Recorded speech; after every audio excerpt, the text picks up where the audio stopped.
So, sa video na to, tatalakayin natin ang isa sa pinakamainit na topic dito sa image production and evaluation.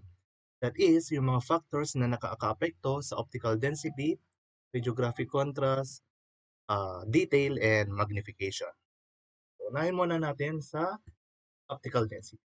So, by definition, sabi ni Busyong, optical density is the degree of blackening on the radiograph. So kapag yung plaka or yung radiograph is maitim, masasabi natin na mataas ang kanyang optical density, and kapag medyo maputi-puti siya, masasabi natin na mababa ang kanyang optical density. So, yung unang factor na nakakaapekto or yung tinatawag nila na main controlling factor ng optical density is yung MAS. So, MAS is the product ng milliamperage and exposure time. So, itong si MAS, siya rin yung nagde-determine ng X-ray quantity na napoproduce ng X-ray tube. So, kapag mas mataas yung MAS, mas mataas yung X-ray quantity, mas madami yung X-ray photos na naibubuga ng X-ray tube, kaya nangyayari, tumataas ang optical density kasi mas madami yung X-ray photons na nakikipag-interact doon sa radiograph. So masasabi natin na yung MAS is directly proportional sa optical density. Kung nadoble yung MAS, madodoble din ang optical density ng iyong radiograph. So bali sa video din pala na ito, walang ano lang to mabilis lang na review or refreshment patungkol dito sa IPE. Okay. So next factor is the SID. So SID or the source to image receptor distance is yung distance between the X-ray tube and the image receptor. So kapag nag-increase daw yung SID mo, magdi-decrease ang optical density. Paano nangyayari yon? Ang nangyayari kasi habang lumalayo kasi yung X-ray tube, papunta doon sa habang tumataas yung SID away from the image receptor, ang nangyayari, nababawasan yung mga X-ray photons na nakakarating sa image receptor dahil sa natural attenuation and absorption ng mga X-rays in air. And since nababawasan yung number ng X-ray photons, bumababa yung nare-receive ng radiograph na X-rays, kaya bumababa ang kanyang optical density. So, parang kabaliktaran lang siya ng MAS, na kung si MAS directly proportional siya dito sa density, pagdating naman sa SID, inversely proportional. However, it is not in a true inversely proportional na relationship, na kapag nadoble yung SID, para ma-divide into 2 yung optical density, hindi ganon ang nangyayari. Kasi, sabi sa inverse square law, kapag nadoble daw yung distansya between the source of radiation to the recipient nung radiation, expected na yung intensity ng radiation is makakat to 1/4 or magdi-decrease yung factor ng X-ray intensity by a factor of 4. Ibig sabihin, kapag nadoble yung SID, madi-divide into 4 yung X-ray intensity na marireceive ng radiograph. Okay.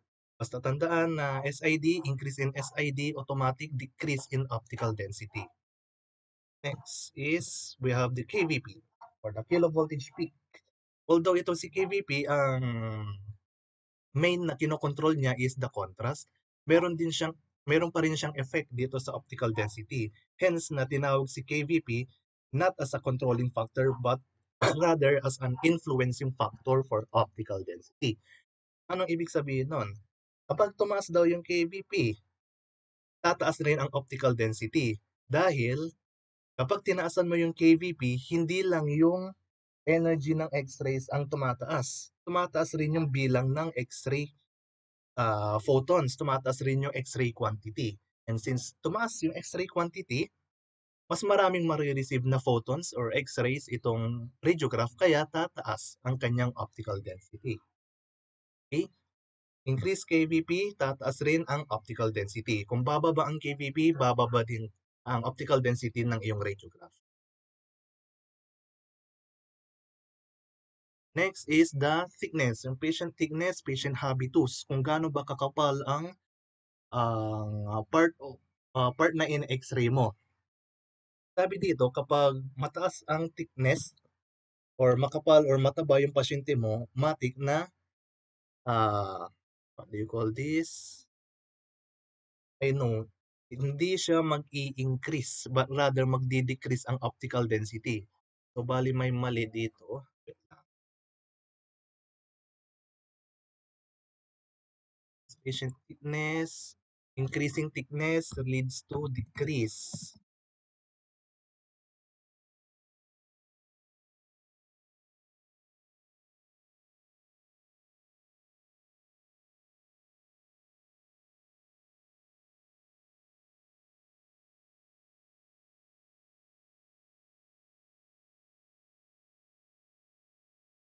Tissue density, kapag sinabing tissue density, ito yung dinidescribe yung pagka-compactness ng organ or yung tissue under study.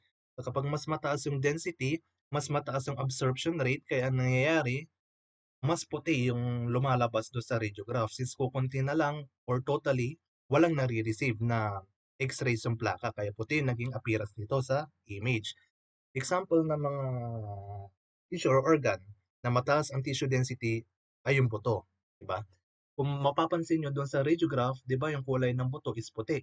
Mababa ang kanyang optical density dahil na-absorb niya yung X-ray photons. Walang nakarating na X-ray photons doon sa radiograph. And kabaliktaran naman, mga organ naman na mababa ang tissue density is yung lungs, di ba? Yung lungs kasi mababa ang kanyang pagka-compactness dahil laman niya is hangin lang, di ba? Kaya nangyayari, nagkakaroon ng transmission, minimal absorption ng X-ray photons, kaya mataas. Kaya mataas yung optical density, kaya yung appearance ng lungs doon sa radiograph is itim. Increasing tissue density leads to decrease in optical density. So, presence of contrast media. Well, contrast media is nakaklasify siya into two types, di ba? Meron yung positive contrast media and the negative contrast media. The example ng positive contrast media is tinatawag nila na basophore or yung barium sulfate na ginagamit in radiographic contrast examinations like barium enema, UGIs, and the like. And since this positive contrast media possesses high na atomic number, tendency ginagawa niya is ina-absorb niya ngayon yung mga X-ray photons. Kaya ang nangyayari, yung appearance ng mga organs na puno ng positive na contrast media is puti. Kaya mababa ang optical density na maipoprovide ng positive na contrast media. For negative contrast media, best example is the air. And since ito naman, hindi niya ina-absorb yung X-ray photon, ina-allow niya lang yung transmission ng X-rays papunta sa radiograph, kaya magiging appearance nito is itim. Laging tandaan, basta contrast media, bababa ang optical density. Kapag negative ang contrast media, tataas ang optical density. And hindi lang pati sa contrast media ang hindi lang contrast media yung pwede pang makaapekto sa optical density, but also the disease present on the patient na ini-X-ray mo or ini-image mo. Merong dalawang classification ng pathology as described by Bushong. Diba? Meron yung tinatawag na destructive pathologies and the constructive pathologies. Destructive pathology, unahin muna natin yung constructive pathology. Ang nangyayari kasi dito is nababawasan yung mass, nababawasan yung density, nababawasan yung ano pa, ah, atomic number as well as the thickness and structural integrity din noong affected na organ. So best example nito is yung osteoporosis, di ba? Kung papansinin niyo yung buto na affected ng osteoporosis versus doon sa normal na buto, mapapansin nyo na hindi ganon kaputi yung na-provide na image dito sa bone affected by osteoporosis compared dito sa image na na-produce ng normal na buto. Bakit? Kasi nangyari dito sa osteoporosis, numinipis yung matrix ng buto, kaya nababawasan ang absorption rate ng X-ray photons. So mas dumadami ngayon yung X-ray photons na nakaka-reach doon sa image receptor, kaya mas nagiging ano siya, less white, nagiging more black siya kaya yung optical density niya tumataas. Basta destructive pathology, matic tataas ang optical density nung image. While in constructive pathology naman is ito naman yung mga sakit, kabaliktaran siya ng destructive, 'di ba? Constructive pathologies ito yung mga sakit na tinataasan naman, tumataas yung atomic number, tumataas yung density, tumataas yung ano pa, volume, tumataas yung thickness ng affected organ. So best example is the pleural effusion. Diba? Pleural effusion or yung tubig sa baga. So dito, 'di ba kapag i-compare mo yung normal chest radiograph doon sa chest x-ray na merong pleural effusion, appearance ng normal chest radiograph is itim, 'di ba? Itim, itim mataas yung kanyang optical density kasi hindi na-absorb hindi na-absorb ng lung kasi nga hangin yung laman niya, hindi niya na-absorb yung mga X-ray photons kaya mas marami yung X-rays na nakakapag-interact doon sa radiograph. Unlike dito sa tubig sa baga, sa pleural effusion na kung saan puno na ng tubig, 'di ba? Hindi lang hangin yung laman ng baga but also water or fluid kaya tendency appearance ng pleural effusion sa radiograph is puti kasi na-absorb nito or na na-absorb yung X-ray photons and yung nga iilan na lang yung X-ray photons na nakakapag-interact doon sa radiograph. So basta destructive pathologies ang mangyayari, nababawasan ang structural integrity kaya mas marami yung X-ray photos makikipag-interact sa radiograph kaya tumataas ang density, optical density. Constructive pathologies, nadadagdagan ang structural integrity ng affected organ kaya nababawasan ng X-ray photons, bumababa ang optical density. So in terms of processing, meron tayong tatlo, di ba? Meron yung development time, uh, develop, processing, development time or processing time, ano pa, processing temperature and processor concentration. So kapag tinaasan mo daw, mas hinabaan mo yung development time or yung processing time, tumataas ang optical density. Bakit? Kasi binibigyan mo ng mas maraming oras ang developer or developing agents na i-reduce ang silver halide crystal doon sa doon sa film. So nangyayari mas nagiging itim kasi mas maraming silver halide crystals ang nare-reduce kapag mas mataas ang developing time kumpara kapag mas maiksi ang developing time. Kapag developer temperature, halos same lang naman doon sa development time, mas nagiging agresibo ang mga developers or developing agents kaya mas mabilis nila na nare-reduce ang silver halide crystal. So mas tataas ang optical density. Same goes with developer concentration, mas nagiging agresibo rin sila kaya mas mabilis nare-reduce ang silver halide crystal kaya mas nagiging itim ang radiograph. Increase in processing time, increase in temperature, increase in concentration, both will result in increase in optical density. Grid ratio. So increase in grid ratio leads to increased optical density.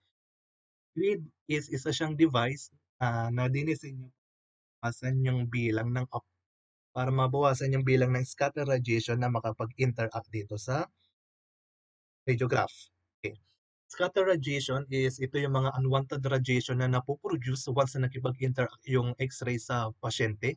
And itong scatter radiation wala siyang silbi dito sa mapoproduce na image kasi aside sa wala siyang dalang important diagnostic information, tinataas niya lang yung optical density, tinataas niya lang yung bilang ng shades of gray na mapoproduce doon sa radiograph. So kapag yung grid ratio, diba, tumaas yan, ang nangyayari, mas numinipis mas numinipis yung pwedeng daanan ng primary radiation and the scatter radiation, di ba? Mas numinipis, kaya yung mga scatter radiation na yung direction nila is hindi perpendicular doon sa placement ng image receptor is ma-absorb ng grid strips. Okay. So to continue, radiographic contrast. By definition, radiographic contrast is the number of shades of gray present on the radiograph itself. So the main controlling factor of radiographic contrast is the kVp or the kilovoltage peak. So kapag tinaasa mo yung kVp, bababa ang contrast, diba? And nga pala, radiographic contrast, kapag mataas yung contrast, ah synonymous siya doon sa tinatawag na short scale of contrast. Diba? Mababa yung, kukunti lang yung shades of gray. Kapag low contrast naman, synonymous naman siya sa long scale of contrast na kung saan mas marami yung bilang ng shades of gray. So, balik tayo sa kVp, kilovoltage peak, which is the main controlling factor for radiographic contrast. Kapag tinaasan mo daw siya, bababa ang contrast ng radiograph. Bakit? Kasi kapag tumataas ang kVp, tumataas ang production ng scatter radiation. And scatter radiation is a type of radiation na walang dalang important diagnostic information. But rather, nakakadagdag lang siya dito sa density as well as the number of shades of gray doon sa radiograph. Sa madaling salita, scatter radiation, wala nang silbi, nakakasira pa. So again, increasing kVp leads to increase in production of scatter radiation, which further leads to degradation ng contrast, bababa ang contrast ng radiograph. So increased patient thickness or increased patient habitus, increase in patient thickness leads to decreased contrast dahil mas na-absorb ang mga X-ray photons, nababawasan yung mga X-ray photons na makakapag-interact doon sa radiograph. So kung titingnan ninyo dito sa dalawang image, yung unang image is ito yung abdominal X-ray, pangalawa naman is yung hand X-ray. Okay. Dito sa unang image, mapapansin nyo na masyadong marami yung shades, di ba? Shades of gray. Hindi mo masyadong ma-delineate kung ano yung isang structure doon sa susunod na structure. Kasi nga mababa ang kanyang contrast. Madami siyang shades. Unlike dito sa pangalawa na madedelineate mo yung isang structure to the other structure. For example, ito ay yung buto dito sa soft tissue dahil mataas yung kanyang contrast. Iilan lamang yung shades of gray na meron dito. So increasing patient thickness leads to decrease in contrast. Okay. Presence of contrast media, either positive or negative, leads to increased contrast. Positive contrast media, negative contrast media, pareho nilang itataas yung contrast ng radiograph. Filtration, the presence of filtration leads to the increase in contrast dahil nababawasan or naaalis yung mga low energy X-rays, ang natitira na lang is yung high energy X-rays. Kung high energy X-rays yung matitira, makikipag-interact doon sa radiograph, tataas ngayon ang contrast ng image. Increasing grid ratio leads to increase in contrast. Kasi, di ba sabi kanina, kapag tumataas yung grid ratio, nangyayari, mas sumisikip yung daanan ng primary radiation and the scatter radiation. So dahil doon, itong mga scatter radiation kasi typically yung direction nila is hindi perpendicular dito sa may image receptor. Parang patabingi yung direction nila. Dahil doon, kapag mataas yung grid ratio, mas tumataas yung grid ratio, mas ina-accept na lang ng grid is yung mga radiation na yung direction nila is perpendicular, hindi yung patabingi. So dahil doon, mga scatter radiation ma-absorb. Iilan na lang yung, siguro yung mga scatter radiation na closely perpendicular, sila yung makakalusot, pero iilan na lang. Kaya dahil doon, kukunti na lang yung scatter radiation na nakaabot doon sa radiograph, tataas ngayon yung contrast. Increasing grid ratio leads to increase in scatter cleanup, decrease scatter radiation reaching the film, which eventually leads to increase in radiographic contrast. So next, medyo mabilis sa Medyo mabilis tayo sa contrast kasi nga kukunti lang yung mga factors, di ba? Makakaapekto sa contrast. So next, detail. Geometric detail, iisa lang yan. And madaming definition itong si detail, but for simplicity's sake, sabihin na lang natin that detail is the sharpness of the image. So first factor na makakaapekto dito sa geometric detail is yung SID, source to image receptor distance, or yung distansya between the X-ray tube and the image receptor. So kapag tinaasan mo yung SID, tataas ang detail. Okay, mas tataas yung uh, detail, mas magiging sharp yung detail ng radiograph.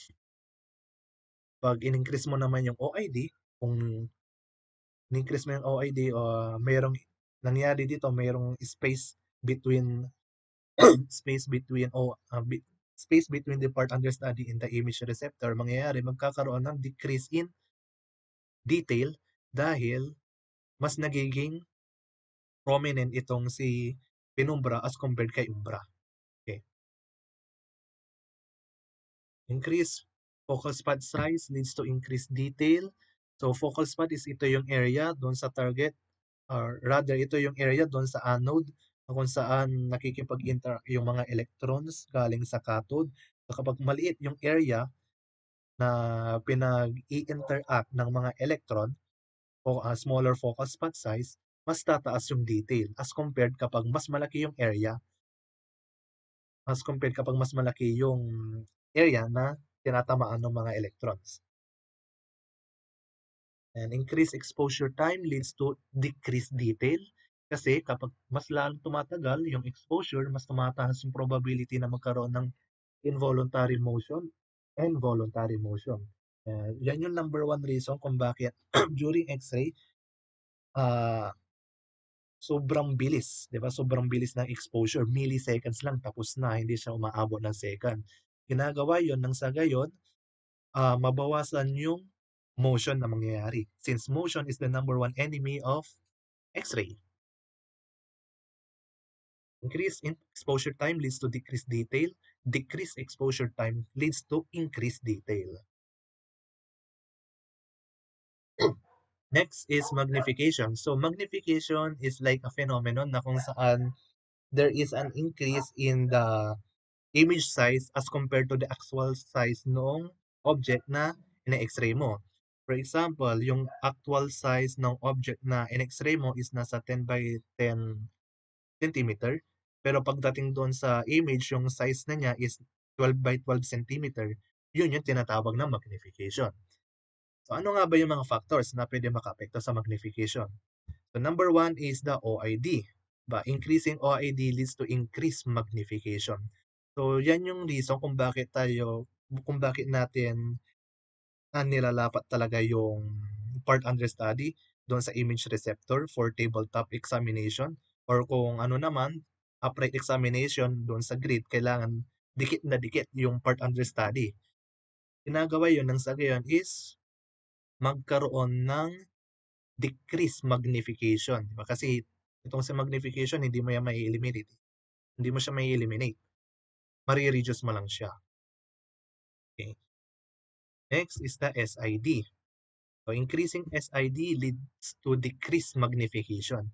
Inversely proportional itong sa SID sa magnification, unlike sa OID na directly proportional sa magnification. Kailangan mas mataas yung SID nang sa gayon mababa yung magnification. So yan yung number one reason kung bakit tayo gumagamit ng 72 inches na SID for chest examination. Nang sa gayon is ma-minimize natin yung magnification ng puso, ng heart.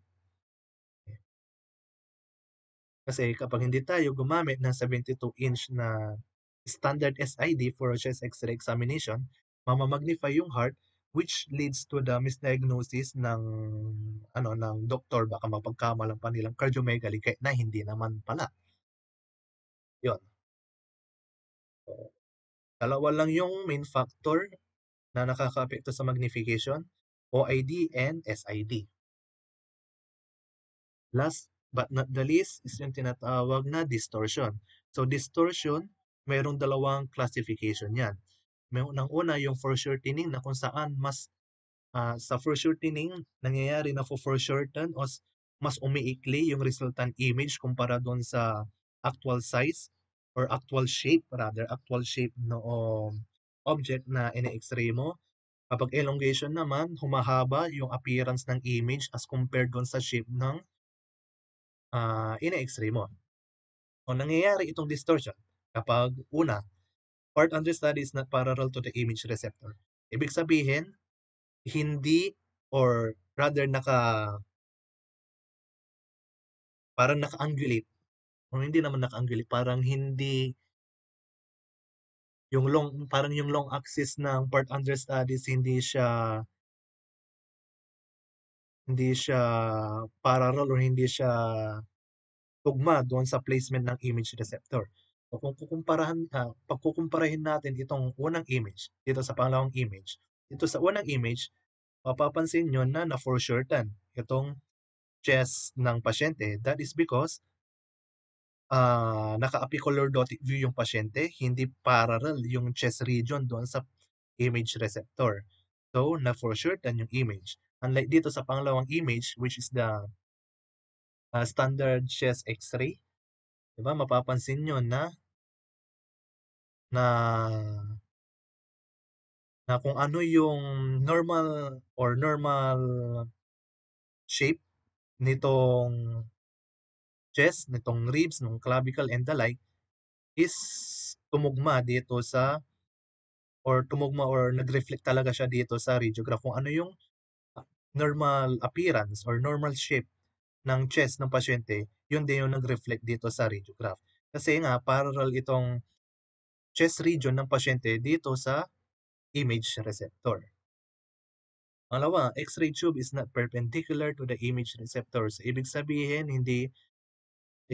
dito yung tubo is naka-angulate siya either caudal or cephala. So pag compare ulit natin itong dalawang image. So dito sa unang image, mapapansin nyo na naka-elongate itong skull ng pasyente. While dito naman sa pangalawang image, kung ano yung appearance or yung normal shape ng skull ng pasyente is yun din yung nag-reflect dito sa image, dito sa radiograph. Dahil dito sa unang image, ginamitan nila ng 30 to 40 degrees caudal or X-ray. 30 to 40 degrees caudal angulation ng tubo kaya nangyari humaba itong image, di ba? Humaba ngayon yung image. Unlike dito sa pangalawang image na talagang perpendicular, walang angulation na nangyari. Kaya kung ano yung shape ng skull, yun din yung nagpakita sa radiograph. At pangatlo, X-ray tube is not perpendicular to the part under study. Ibig sabihin, parallel itong long axis ng part under study. So, titingnan niyo dito sa unang image, for sure yung skull. Unlike dito sa pangalawa na hindi. That is because gumamit, that is because, eh, uh, that is because although dito sa unang image ginamitan nila ng perpendicular na X-ray tube, pero itong part under study naman is hindi siya perpendicular doon sa tubo kaya nangyari na foreshorten siya. And I think Finlex dito yung neck ng pasyente Waters view ito. So, kaya foreshorten siya. Okay, so one of the question na tinatanong kung talagang nakakasira itong distortion, the answer is no. Kasi may mga pagkakataon na kapag hindi distorted yung image, meron kang mga specific structures or certain diseases or pathologies na hindi nakikita. For example, dito, chest radiograph, di ba? Mapapansin nyo dito, sa standard chest x-ray, ito yung hindi distorted na image, na naka-superimpose. Naka-superimpose yung clavicle dito sa apex ng lungs. So if ever na merong, let's say, pulmonary tuberculosis, diba? Merong kakaroon na hazy opacity dito sa upper lobe ng lung, mangyayari magkakaroon ng superimposition. So para matanggal yung superimposition, kailangan nating i-distort yung image nang sa gayon ma-project natin itong clavicle away from the apex ng lung and matanggal yung pagkaka-superimpose ng clavicle dito sa may PTB if there is. Same din dito sa skull x-ray. Kung mapapansin nyo dito, although nakikita naman yung facial bones, pero kapag mayroong minimal fracture, di ba? Mga minimal lang na fracture sa facial bone, hindi siya masyadong makikita. So para makita siya, kailangan nating adjust yung position ng ulo ng pasyente nang sa gayon ma-delineate natin kung meron talagang fracture dito sa facial bone. And that is can only be done by producing a distorted image ng radiograph, ng skull radiograph. Okay, for summary, sa optical densities, ito yung mga factors na nakaka-apekto sa optical density. MAS. So, increasing MAS leads to increase in X-ray quantity, kaya tataas ang kanyang optical density. Increasing SID, kapag tinaasa mo yung SID, magdi-decrease ang optical density kasi kukunti na lang yung bilang ng X-ray photons na makakarating sa image receptor due to the natural absorption and attenuation ng X-ray photons in air. Increasing KBP leads to increased optical density kasi hindi lang X-ray quality ang naapektuhan ng KBP but also the X-ray quantity. So increasing body habitus, increasing patient thickness leads to decreased optical density kasi habang kumakapal yung part under study, mas madami yung X-ray photons na na-absorb. So kukunti na lang yung makakarating na X-ray photons sa image. So puti yung kakalabasan niya. Increasing tissue density leads to decreased optical density kasi habang tumataas, tumitigas, nangyayari na absorb itong mga X-ray photons. Iilan na lang yung X-rays na makakarating sa radiograph kaya bababa ngayon ang kanyang optical density. Use of positive contrast media leads to decrease in optical density kasi nga mataas yung atomic number nitong mga positive contrast media, taga-absorb sila ng X-ray photons, while negative contrast media tataas yung optical density kasi contrast media is known as transmitter naman ng X-ray photons. It allows the transmission of X-ray photons towards the radiograph. Destructive pathologies is ito yung mga sakit na binabawasan yung structural integrity ng organ affected kaya nangyayari mas dumadami yung X-ray photons na makakarating sa radiograph kaya tataas ang optical density. Constructive pathologies is ito yung mga sakit na tinataasan yung structural integrity ng part under study kaya magdi-decrease ang optical density. For development time, temperature concentration, kapag tumaas sila, tataas ang optical density. Kasi kapag tinaas mo yung development time, binibigyan mo ng mas maraming oras yung developer agents na i-reduce sa mga silver halide crystal. So, mas magiging itim yung radiograph. In-increase mo yung temperature, mas binigyan mo ng parang energy, mas ginawa mong agresibo itong mga developer agents, kaya mas mabilis nilang marireduce itong mga silver halide crystal, kaya mas lalong magiging itim ang radiograph. Pag tinasa mo din yung concentration, same din sa temperature, mas nagiging agresibo itong mga developer agents, kaya tataas rin ang optical density. For contrast, increase in KBP leads to decreased contrast kasi nga kapag tinaasan mo yung KVP, tataas yung scatter radiation. Kapag maraming scatter radiation, mas dadami ngayon yung shades of gray na mapuproduce doon sa radiograph. Kaya bababa ang contrast ng image. Increased body habitus, increased patient thickness, leads to decreased contrast kasi nga due to the absorption ng X-rays. Ilan na lang yung X-ray photos na makakarating sa radiograph.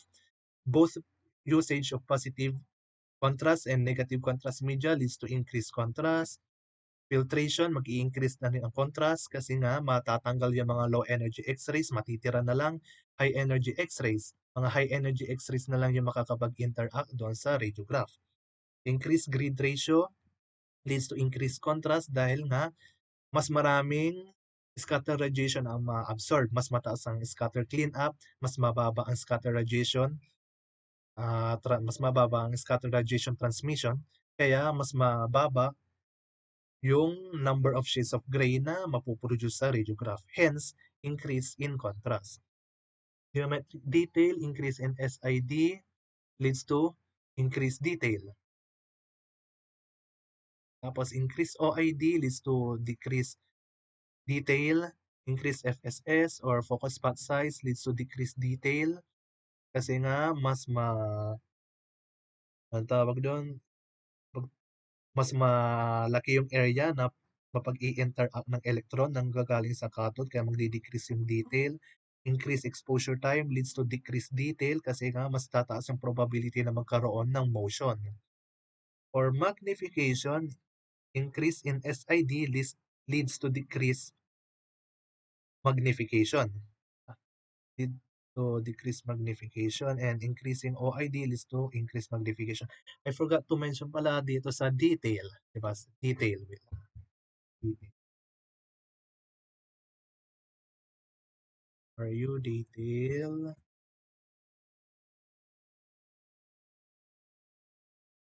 Oh. Increasing SID leads to increased detail. Bakit? Kasi kapag tinaasan mo yung SID, mas magiging less prominent yung penumbra over the umbra. Diba? Penumbra is said to be the false shadow or the shadow that initially surrounds the shadow while itong si umbra, ito yung true shadow. So kapag mas mataas yung SID, hindi na gano'n ka-prominent yung penumbra, more prominent ngayon si umbra. Kaya mas maganda yung detail. So, yun lang yung habol sa detail dito. Okay, back to the summary. And for foreshortening or distortion, part under study na parallel to image receptor leads to increased foreshortening. X-ray tube na perpendicular to image receptor leads to increased elongation. X-ray tube na perpendicular to part under study leads to increased foreshortening. And kung nakakasira ba ang distortion sa image answer is hindi kasi nga dahil sa distortion, mapoproject natin yung mga certain parts and certain pathologies na hindi makikita doon sa undistorted na image. Okay, so that's all for the quick refreshment, quick review for IPE. So, sa lahat na magti-take ng board exam this December 2023, good luck and God bless.